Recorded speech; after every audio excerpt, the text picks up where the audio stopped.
egg that shit on.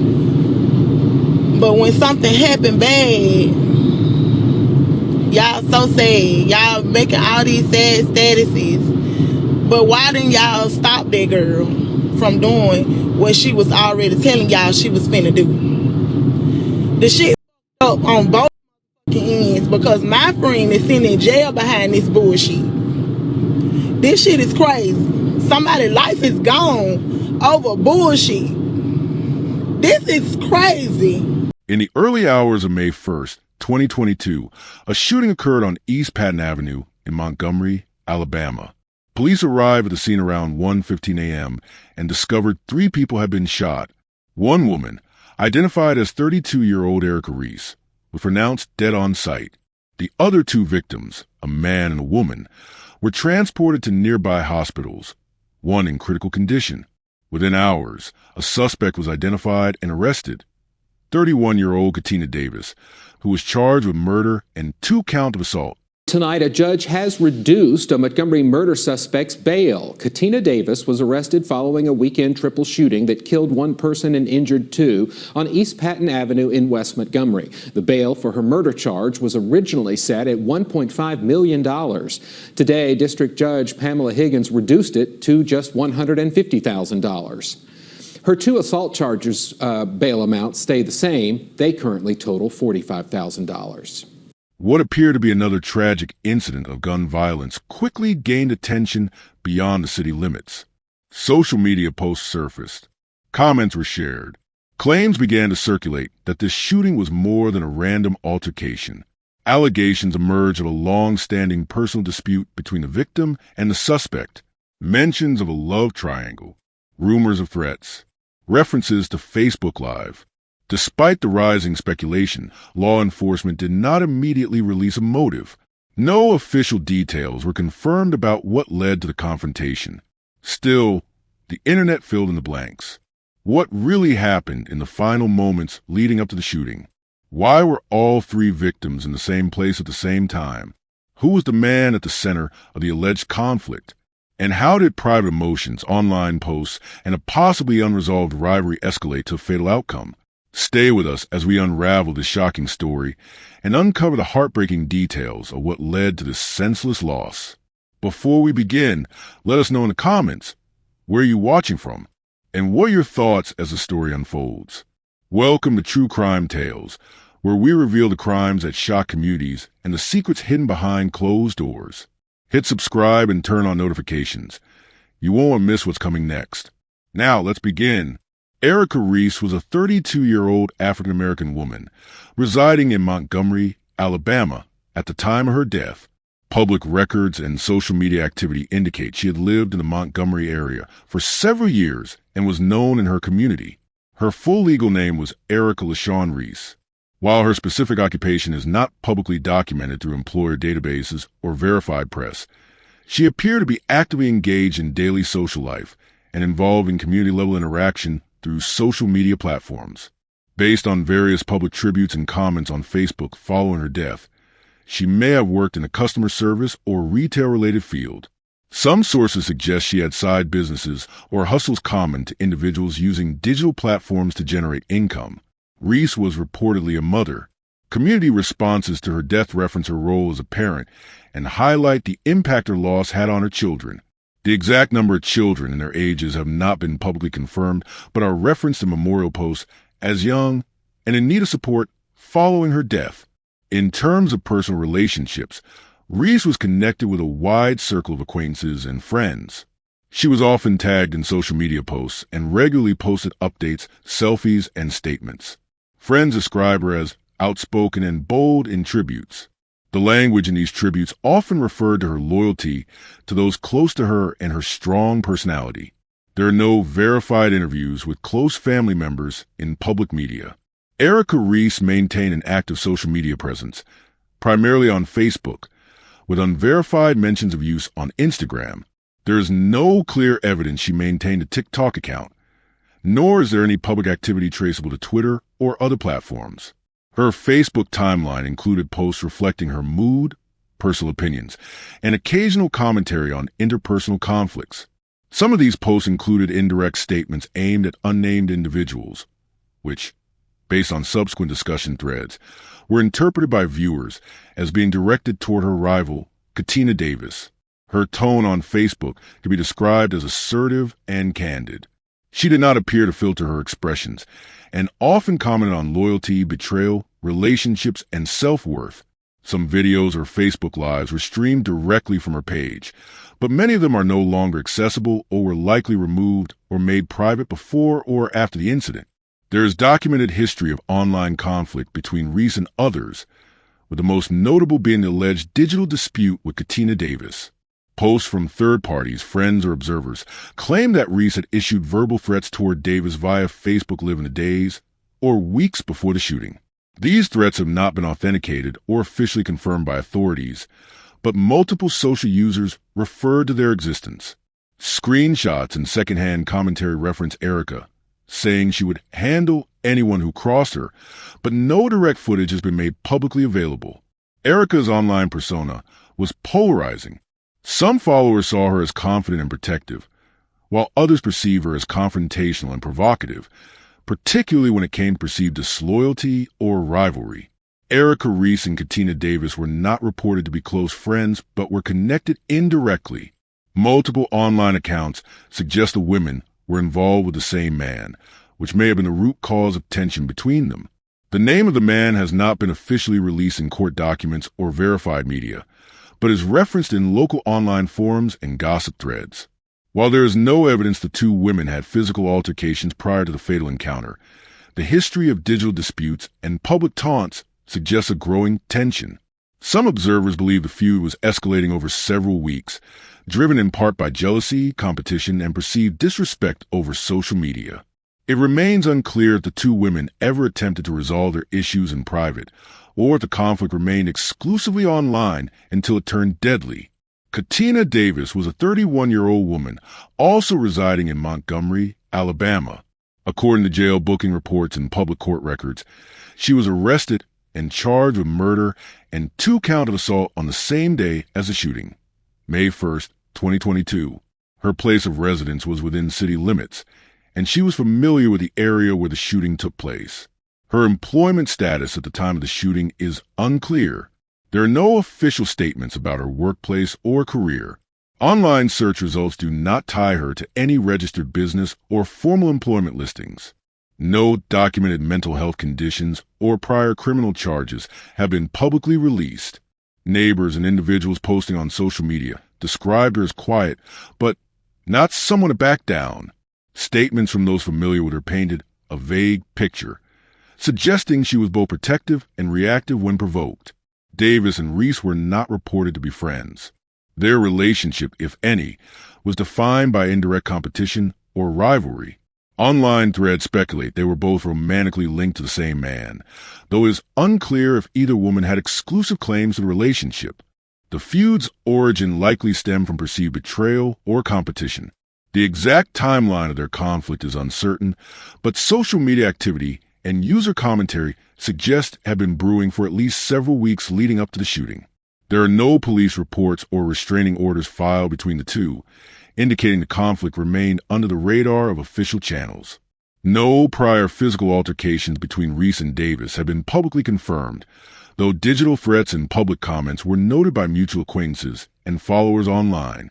The man at the center of the alleged triangle has not issued any public statement. He has not been officially named in court filings or media reports. He is referenced indirectly in online forums and was possibly present at or near the scene of the shooting, according to unverified sources. He was reportedly involved in relationships with both women, but the nature, whether sequential or overlapping, is not clear. There is no indication he was a direct cause of violence, though his role in escalating tensions via manipulation or favoring one party over the other is heavily implied in social commentary. Community rumors label him as the reason for it all, but no verified facts support this claim in legal documents. The most unique aspect of this case is the alleged use of Facebook Live to issue threats prior to the murder. Multiple online users claim that Erica Reese went live on Facebook and made statements threatening Katina Davis. These broadcasts were reportedly recorded days before the fatal incident. No known copies of the videos are currently public. Users reported that the content included verbal aggression, with Erica allegedly saying she would beat or kill anyone disrespecting her older man they were both connected to. It is unclear if Davis responded via her own live videos. The digital feud appeared to play out more on timelines and comment sections than through formal private messages. Followers from both sides reportedly commented, shared, and even egged on the dispute. Some users issued warnings to stay safe, while others escalated tension by choosing sides and tagging each woman in inflammatory posts. No reports indicate that viewers of the threats contacted law enforcement, even when the nature of the posts turned violent. This bystander effect, seeing drama unfold but taking no action, is a key dynamic in the case. As of now, there is no public evidence that law enforcement reviewed or intervened in the social media dispute before the murder occurred. There is no record of formal complaints, warnings, or orders of protection filed. Under Alabama law, online threats may qualify as criminal if they are specific and credible. However, the lack of preserved footage or direct reports likely limited any preemptive action. The shooting took place in the early hours of Sunday, May 1st, 2022, at approximately 1:15 a.m. on East Patton Avenue in Montgomery, Alabama. The area includes a mix of residential homes and commercial properties. Located near the Normandale Shopping Center, it is a section of Montgomery that has seen both domestic and street-level disputes in recent years. Although not officially classified as a high-crime zone, law enforcement activity in the vicinity have been recorded previously due to disturbances and violent altercations. At the time of the incident, street activity was minimal, consistent with the hour. However, the presence of nearby apartments and 24-hour businesses made the location accessible to both residents and passers-by. Several individuals were either present at or in close proximity to the scene. Police sources later indicated that neighbors reported hearing multiple gunshots and saw individuals fleeing from the direction of the altercation. One nearby resident called 911 after observing one of the victims lying motionless on the pavement. Additional witnesses included occupants of vehicles parked near the scene, one of whom reportedly recorded a portion of the chaos on a mobile phone. Surveillance footage from a business across the street was later recovered for review. Prior to gunfire, there were signs of an argument or verbal confrontation between the parties involved. Some reports allege the three individuals, Erica Reese, a male, and another female, were at a gathering earlier in the night. The specifics of the confrontation remain under investigation, but one witness account suggested a vehicle had pulled up just minutes before shots were fired, indicating a potential prearranged meeting or ambush scenario. Authorities have not confirmed that the meeting was spontaneous or planned. According to forensics and initial police reporting, multiple shots were discharged at the scene. Estimates range between 6 to 9 rounds based on shell casings recovered and the physical evidence on victims. However, not all shots are believed to have struck individuals, indicating that some rounds missed or struck surrounding objects or vehicles. The weapon used was a handgun, later confirmed to be a 9mm semi-automatic pistol. Investigators have not released details on whether the weapon was legally registered. Ownership is under scrutiny, with ballistics tracing the firearm's origin. Authorities are investigating whether it belonged to the accused, Katina Davis, or if it had been obtained through secondary means. The shooting unfolded rapidly. Witness testimony submitted in court documents suggests that the shooter exited a vehicle and approached the trio with a firearm already drawn. An argument is believed to have escalated to violence, though whether any physical altercation occurred before the gun was discharged remains unconfirmed.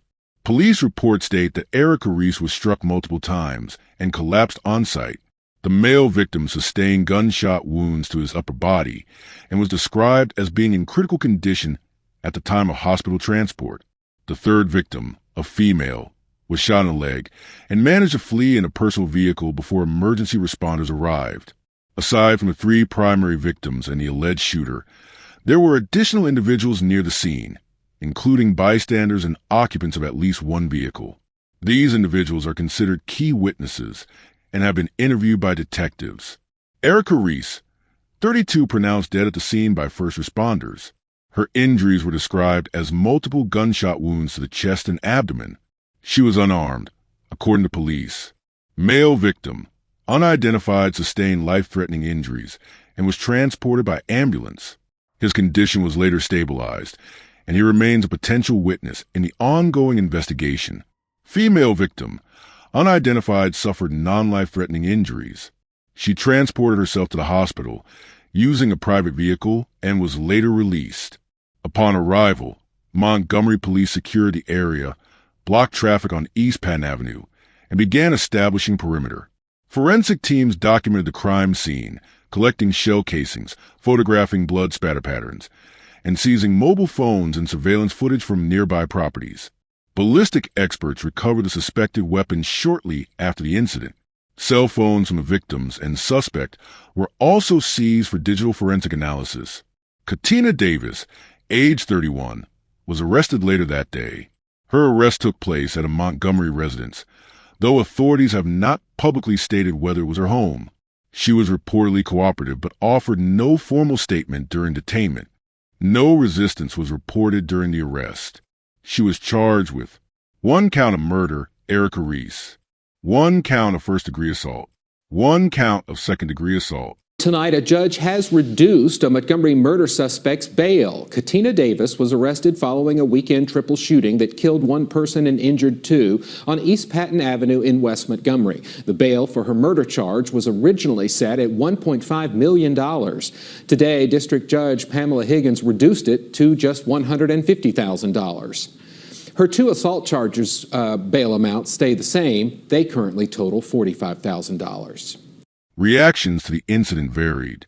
Erica Reese's family and friends expressed grief on social media, while others pointed to previous online arguments between Reese and Davis. Posts surfaced alleging that threats had been made by both parties in the days prior. Public sentiment online became polarized, with some calling for justice for Reese and others arguing self-defense on behalf of Davis. There were no reported protests or rallies following the incident. However, Erica's death received attention from local true crime channels and online forums. Initially, Katina Davis's bail was set at $1,545,000, $1.5 million for murder, $45,000 for the 2 assault charges combined. Within 24 hours, a Montgomery County judge reduced her bail to $150,000 for the murder charge, while the assault-related bond remained. This decision was met with strong objection from the district attorney's office, who argued that the reduction did not reflect the severity of the offense. The public response on social media criticized the decision, citing concerns over community safety and flight risk. Davis appeared for arraignment within 2 days of her arrest. Preliminary hearings followed over the next several weeks. Motions from the defense included a request for a house arrest in lieu of jail, which was denied. Prosecutors filed motions to admit social media content as evidence, including alleged threats made on Facebook Live and screen captures of prior digital confrontations. The defense raised questions about self-defense, suggesting Davis may have feared an attack based on prior threats. They also hinted that Erica Reese was the aggressor, pointing to unspecified prior encounters and online messages. Davis's legal team has not publicly disclosed whether they will argue a stand-your-ground case. The prosecution emphasized premeditation, arguing that Davis armed herself, drove to the scene, and initiated the confrontation. They highlighted digital threats, using social media as key evidence. Testimony from the surviving victims is expected to bolster the state's case. Prosecutors aim to frame the act as a targeted killing arising from a history of rivalry. Was the murder premeditated or spontaneous? Does Davis qualify for self-defense under Alabama law? Can digital threats, including Facebook Live broadcasts, be treated as admissible evidence of intent or premeditation? This case remains ongoing. The court has not yet set a trial date. Additional evidence, including digital records and forensic reports, is expected to shape the outcome. Following the death of Erica Reese on May 1st, 2022, her family became vocal in seeking answers and demanding accountability. Public mourning unfolded both locally and online. Vigils were held in her honor, with friends and family gathering near the East Patton Avenue location where the shooting occurred. Posts across Facebook and Instagram show pictures, candle tributes, and messages demanding justice. A GoFundMe campaign was created to assist with funeral expenses, and support any dependents she may have left behind. The campaign collected community donations, reflecting the local shock and outreach that followed her death.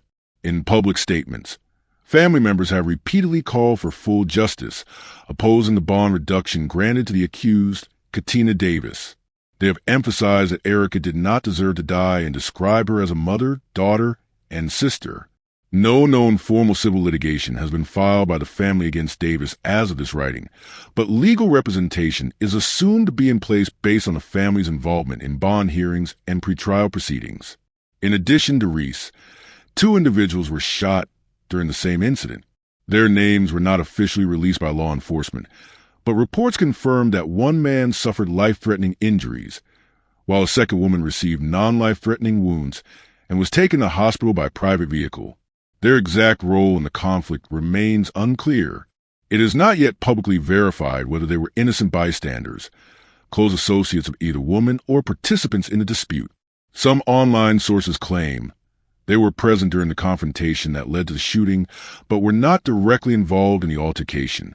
At the time of this report, neither victim has made public statements. There are no known civil lawsuits filed by either individual against Katina Davis, but that may change depending on the outcome of the criminal trial and the extent of their injuries. After Davis was arrested and charged with murder and assault, her family and community ties came under scrutiny.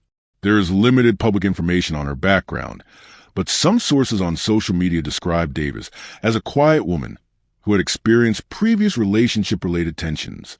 The community appears to be split on Davis. Some have expressed sympathy, suggesting that she may have acted in self-defense if the Facebook Live threats attributed to Erica Reese are proven real. Others have condemned her, citing the severity of the violence and the fact that 3 individuals were shot.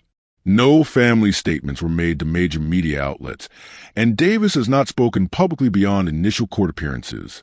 There is no confirmed record of prior domestic violence charges or a documented history of aggression involving Davis, but this aspect is expected to surface during the trial. This case underscores a disturbing trend in modern crime, the transformation of online threats into real-life violence.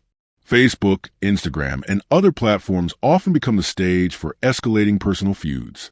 In the Erica Reese case, multiple sources allege that threatening statements were made in real time via Facebook Live, with the victim allegedly warning Davis to stay away or face consequences. Other recent examples mirror this pattern. In 2020, a Florida woman was gunned down after a prolonged social media argument that escalated to physical confrontation. Similarly, in Georgia, a Facebook feud over a cheating accusation ended with a stabbing. These cases illustrate how digital aggression frequently bypasses intervention until it's too late. The psychological toll of constant online confrontation can distort rational decision-making, creating an environment where threats are normalized and even incentivized by audience reactions. The rise of performative digital conflict has shaped how interpersonal drama unfolds. Rather than resolve private disputes offline, many individuals now go live to broadcast grievances. In some cases, this is intended to gain sympathy, validation, or a sense of superiority. What's overlooked is the danger in using real-time social broadcasting as a weapon.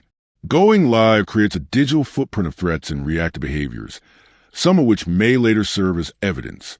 But more importantly, it creates pressure to escalate. The public nature of a threat increases the likelihood that it will be carried out or responded to with equal intensity. Law enforcement faces significant limitations.